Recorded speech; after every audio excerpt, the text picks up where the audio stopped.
এই যে রেসিপিটা তোমরা দেখতে পাচ্ছ, এই রেসিপিটা প্রায় প্রত্যেকের বাড়িতেই হয়। কারোর বাড়িতে পেঁপে আলুর ঝোল হবে না সেটা তো হতেই পারে না। আমাদের বাড়িতেও পেঁপে আলু দিয়ে মাছ দিয়ে দারুণ একটা ঝোল করে। মায়ের হাতের ওই পেঁপে আলু দিয়ে মাছের ঝোল এত টেস্টি হয়, একদিন তোমাদেরকে সেই রেসিপিটাও দেখাবো। তবে চলো আজকে এই রেসিপিটা দেখা যাক। প্রথমে কড়াইতে কিছু বড়ি দিয়ে দিয়েছি। এই বড়িগুলো দেখতে পাচ্ছ, এই বড়িগুলো বাড়িতে বানানো। শীতকালে আমাদের বাড়িতে বানানো হয় চাল কুমড়ো আর কালাই ডাল দিয়ে। তবে তোমাদের যদি এই বড়ির রেসিপিও চাই তাহলে অবশ্যই শীতকাল পর্যন্ত ওয়েট করতে হবে। চলো মেন দিকে যাওয়া যাক।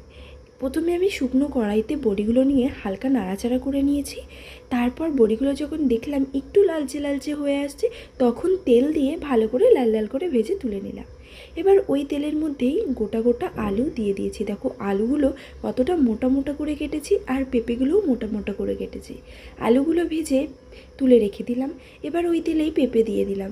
দেখো কতটা কম তেলে রান্না হচ্ছে, একদম তেল ছেড়ে রান্না নয়, কিন্তু একদম বেশি তেলেও রান্না নয়। তারপর পেঁপেগুলো ভাজা হয়ে যাওয়ার পর আলুগুলো দিয়ে আবারও একটু নাড়াচাড়া করে নিচ্ছি। এবার এর মধ্যে দিচ্ছি আদা, কাঁচা লঙ্কা আর জিরে বাটা। এটা শরীরের পক্ষে একদমই ক্ষতিকারক নয়, আর খুব যে মশলা সেটাও কিন্তু নয়। এবার সব কিছু দিয়ে ভালো করে কষিয়ে নিচ্ছি।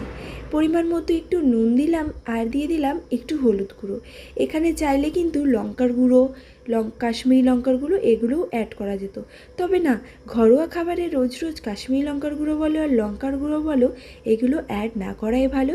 সেই জন্য কিন্তু আমি এখানে জাস্ট নুন আর হলুদ গুঁড়ো দিয়েই ভালো করে কষিয়ে নিলাম। এবার ভালো করে কষানোর পর এর মধ্যে একটু বেশি পরিমাণে জল দিতে হবে। যেহেতু আমি একটু ঝোলঝোল করব, সেই জন্য কিন্তু প্রত্যেকটা তরকারির তুলনায় এই তরকারিটাতে একটু বেশি জল দিতে হবে, কারণ এটার একটু ঝোলটা বেশি থাকবে। তো ভালো করে নাড়াচাড়া করে সব কিছু মিশিয়ে এবার এর মধ্যে যে ভেজে রেখেছিলাম বড়িগুলো, সেই বড়িগুলো দিয়ে দিচ্ছি। তবে দোকান থেকে যে বড়িগুলো কিনে নিয়ে আসি, সেই বড়িগুলো যদি এরকম জল দেওয়ার সঙ্গে সঙ্গে দিয়ে দিই, সেগুলোকে আর খুঁজে পাওয়া যাবে না। কিন্তু এই যে বড়িগুলো বাড়িতে বানানো, এগুলো এখন দিলেই সব থেকে ভালো হবে। বড়িটা দিয়ে ভালো করে কুক হতে দিলাম। দেখো এত মোটা মোটা করে আলু কেটেছি, তবুও আলুগুলো খুব সুন্দর সেদ্ধ হয়ে গেছে, পেঁপেও সেদ্ধ হয়ে গেছে, সব কিছু সুন্দর সেদ্ধ হয়ে গেছে। এবার এটাকে ফোড়নে দিতে হবে। নামিয়ে নিয়ে কড়াটা ভালো করে বসিয়ে গরম করে নিয়ে কড়াইতে দিয়ে দিলাম সামান্য তেল, একদম বেশি তেল অ্যাড করে নিই, আর দিয়ে দিলাম গোটা জিরে ফোড়নে। ভালো করে জিরেটা ফুটে উঠতেই এবার আমি তরকারিটা ঢেলে দিলাম। দেখো তরকারিটা ঢেলে দেওয়ার পর ভালো করে নাড়াচাড়া করে একটু নুনটাকে টেস্ট করে নেবে। পরিমাণ মতো নুন লাগলে দিয়ে দেবে, দিয়ে একটু ফুটিয়ে নিয়ে নামিয়ে নেবে। এবার আমার তরকারি রেডি। দেখো